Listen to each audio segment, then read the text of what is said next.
Hello everybody, and welcome back to Certified Collectibles. This is another installment in our must-haves video series. This series focuses on pop culture related collectibles that we believe have long-term investment potential. Now today we're going to be taking a look at a group of WATA certified video games, all for the Atari 2600. Now, if you've been watching this channel for a while, you know I'm an Atari guy. I love these Atari 2600 games, not just for nostalgia reasons, but you know, I really do believe that these pioneer systems, the Atari 2600, Intellivision, ColecoVision, these games, you know, they weren't produced in mass like they are today. We're talking about games that were produced in the tens of thousands, hundreds of thousands. Very few of these titles for the Atari 2600 were actually produced in the millions of units, not like games for the Nintendo systems or any of the modern systems. These games are produced in the tens or hundreds of millions of copies. So these games, 40-year-old games here, you know, maybe 10,000 produced, 100 and some thousand, you know, and people played these games. They did not collect them back in the 80s. They did not put them on the shelf, say, hey, in 40 years, this game might be worth something. They actually broke these games open, played them, tossed them around, threw the boxes away. So to find these games in factory sealed condition and high grade these days is almost impossible. And, you know, most of the titles for the Atari 2600 are pretty scarce on the market. We mentioned this numerous times. There's about 100, 150 titles that are very, very abundant. But there's over 500 titles for the Atari 2600. Most of the other titles are pretty scarce, especially in high grade or factory sealed condition. So we picked out a group of 7 games today we're going to show you guys. And these are games if you're an Atari collector or a video game collector, or if you're an investor in sealed video games, these are games you probably should consider adding to your collection. These games have very low pops. These games are very tough to find. And like I said, very, very low production on most of these titles.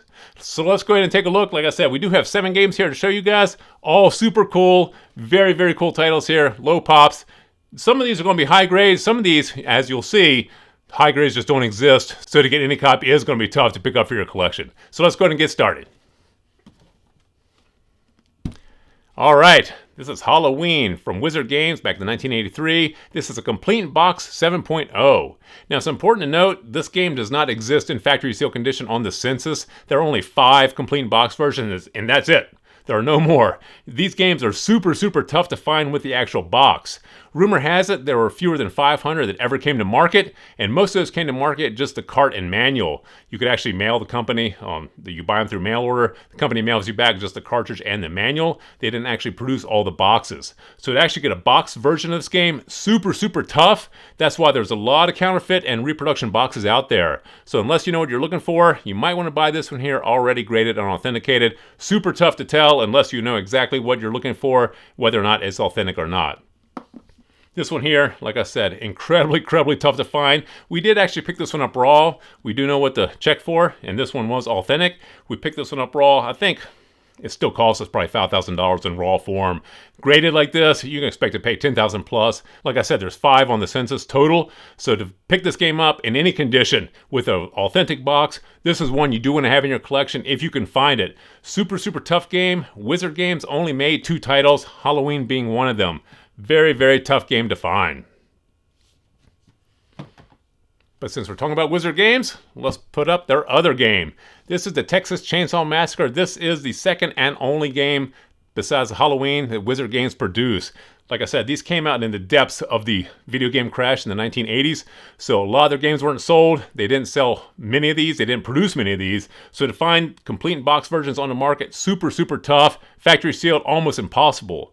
Now this game here, there are 4 in CIB, complete in box, and there are 2 factory sealed that are known to exist. Now the factory sealed, I think they're both 7.5 and 8.0, so there's nothing over an 8.0 in the factory sealed condition, and in the CIB, I think 8.5 is the highest. And this is what we were talking about before. You know, these games are 40 years old. People played these. They didn't save them for the future, so to get a super high grade, almost impossible. If 8.5 is the highest CIB, this is a 7.0. This is almost the highest grade. This one here, like I said, just like the Halloween, very few ever came to market. Super tough to find. Be very careful if you're buying this game raw. Make sure the box is authentic. You might want to check out some guides online as to how to determine the authenticity of the box to make sure you are buying a real box, not a counterfeit or reproduction, because those really have no value. There are some cartridges out there on the market, but even for cartridges, you're going to be paying $500 plus. This is a tough game, but one worth having in your collection. This here is a must-have for the Atari 2600 collector. All right, back to one of my favorites. Now this is Pac-Man. You guys all familiar? You guys see me mention Pac-Man titles across a couple other videos. This here is the blue title Pac-Man. Now, what grade do we have here? This here is a 9.0 NS. This is the highest grade for the blue title Pac-Man. Now, we are recommending the blue title Pac-Man for your collection. There are a lot of variants of Pac-Man out there, but there's only one blue title version. The blue title version here was the pack-in for that Darth Vader system of the 2600, you know, the all-black model of the Atari 2600. This was the pack-in that came with it. That's why you always see a not for resale sticker here as well. So this blue title version of Pac-Man, this was a pack-in. So these did not come nice. I mean, we're talking about games that beat around inside the box with the console. And if you kept the console sealed on the shelf, and then during the pandemic run-up in prices, you thought you'd bust it open and take out the Pac-Man game and send it in for grading, after 40 years of banging around that box, what condition do you expect that game to be in? So this game here, like I said, in a 9.0, this is the highest grade available on the census for the blue title Pac-Man. I think the next highest grade is 8.5, and then it goes down from there. But this one here is a conditional rarity. There are a lot of blue title Pac-Mans in very low grade, like 4s, 5s, and lower. You stay away from those. There's going to be a lot of those come to market. Like I said, there are a lot of those pack-ins that people did pull out of those sealed boxes, you know, during the pandemic run-up of prices. So you don't want to get one of the low-grade ones. You definitely want to go to the high end. So 8.5, 9.0, these are the highest grades. So if you see anything above a 9.0, definitely jump on it. But if you stay 8.0 and above, maybe even 7.5 and above, these are games you do want to add to your collection, the blue title only. You know, Pac-Man, this is a game that actually had millions of copies made. This here is one of the best-selling Atari games of all time. So there's going to be millions of copies of this game out there, but very few are going to be the blue title pack-in version. This is the one you do want to pick up and add to your collection. All right.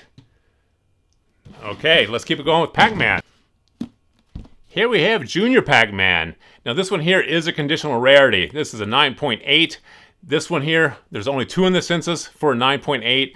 9.8 is the grade you want to have for this game. Since there's only 2 on the entire census, this game is going to be very, very tough to find in that grade. But in 9.6, I think there's about 20 or so. So there probably will be more come to market in 9.8.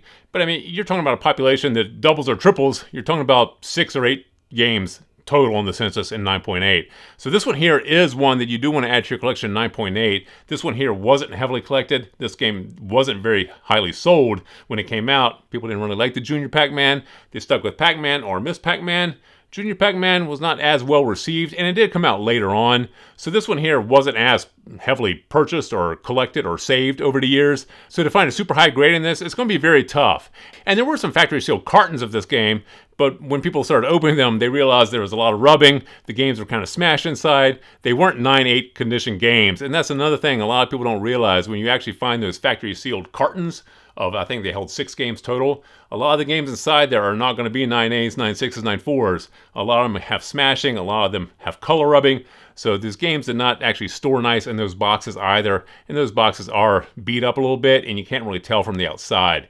So this one here, in high grade, this is one you should add to your collection. Very tough to find in 9.8. Keep an eye out for it, though. They may pop up on the market. Like I said, we do expect there to be at least 2 or 3 more 9.8s pop up, and you do want to pick those up when you can. All right, let's see what we have. All right, now this one everybody knows, X-Man for the Atari 2600. This is a 9.8 as well. Once again, a conditional rarity. You probably only want to pick this one up in 9.8. This one here is an adult-only game. A lot of stores did not carry it back in the day when it first came out because it is an adult-only game. They didn't want to be seen as carrying pornographic games, especially if they carried a lot of games for children to play. This one here was very under-purchased by retailers back in the day, so there's not a lot of these copies on the market. This one here, 9.8, there's only 3 on the entire census, and there's 3 in 9.6. I think there's only 8 on the census altogether across all grades, so very, very few copies on the entire census. If you could pick this one up in 9.6 or 9.8, that's a grade you want to add to your collection. This one here is super tough to pick this game up. We actually bought this game raw as well. We took a chance on it. We thought it was a pristine copy, and it actually did turn out to be a 9.8, so we got lucky on that. A 9.6 probably sells around $2,000 to $3,000 in today's market. 9.8 still goes for $10,000 to $12,000. This here is a game, if you can find it, pick it up and add to your collection in a 9.8. Okay. Here we have Krull. Now, if you're a child of the 80s and 90s, you probably remember the movie Krull. Super cool movie, a sci-fi fantasy adventure film. This game here, of course, licensed from the movie. This here is the Made in USA version. Now, there's only 6 on the entire census, and I think 9.4 is the highest grade. This is an 8.5, A+, but with only 6 on the census, there's not a lot of them out there. Any grade, I'd say above an 8.0 is probably worth adding to your collection. And now there is a version that was made in Taiwan, I think, or Hong Kong. There's also only 6 of those on the census. So you're talking about a game that has less than 15 copies on the census across all manufacturers, across all grades. So super low pop on this game, and this is, like I said, a very recognizable brand, very recognizable IP. So this is one we do think you should pick up for your collection if you can find it. Once again, this game in 8.5, 8.0, it should probably cost you a grand or two right now. These games, very affordable because a lot of people still haven't caught on to the fact that Atari games, these games are still affordable in today's market, but they are rising pretty quickly. These games were not caught up in the pandemic run-up hype of the Nintendo games. They started off at, let's say, $1 million, and now they're dropped down to $10,000, $20,000. These games here all started out in the hundreds of dollars range and now are moving into the $10,000, $20,000 range. So these actually went through a natural trajectory. A lot of the later produced games, they started out way too high and now they're just collapsing down as more come to market and the supply is just increasing. Whereas, like I said, these Atari titles, the supply is not going to increase all that much. There's not a lot of these out there. So even if any of these populations double, you're talking about going from 6 games to 12, 6 games to 20. As opposed to some of the Nintendo titles that people were paying millions of dollars for just a few years ago, those games are in the hundreds of copies graded across all grades. So that's what I say. Atari games, they do have the best potential going forward for appreciation. There's just not a lot of them out there. The pops are really low, and people just don't understand this market just yet. A lot of collectors kind of overlook this one. They are starting to rush back in, though, so if you are going to get in to get these titles, definitely do it sooner rather than later. So let's take a look at our last game. We only have one game left. All right, here is the Parker Brothers Q*bert. There's only 8 on the entire census, and 9.0 is the highest grade. And this is what we've been saying about all these other titles here. To get these games in super high grade, it's going to be almost impossible. People do not keep and save these games for future use, thinking they're going to be worth something later on, especially 40 years later. So if 9.0 is the highest grade, 8.5 here, this is the second highest grade. Now this one here is the Parker Brothers version of this particular game. This is the one you do want to get. Parker Brothers, of course, very recognizable manufacturer. And then the Q*bert brand, this was one of the big games of the Atari 2600. So this here is one you definitely want to add to your collection if you can find it. Like I said, 9.0 is the highest grade. So focus in the 8.0 range or higher. There's probably going to be a few 8.0s, maybe some 8.5s, but like I said, with only 8 on the entire census, still going to be tough to find. So there we have the 7 games that we picked out for you guys today. All of these are super cool titles, very low pops, definitely games you guys should pick up and add to your collection. So please feel free to drop some comments in the comment section below. Thumbs up if you like this video. And as always, please remember to subscribe to the channel for more videos like this. Thank you for joining us here at Certified Collectibles, and we'll see you again next time.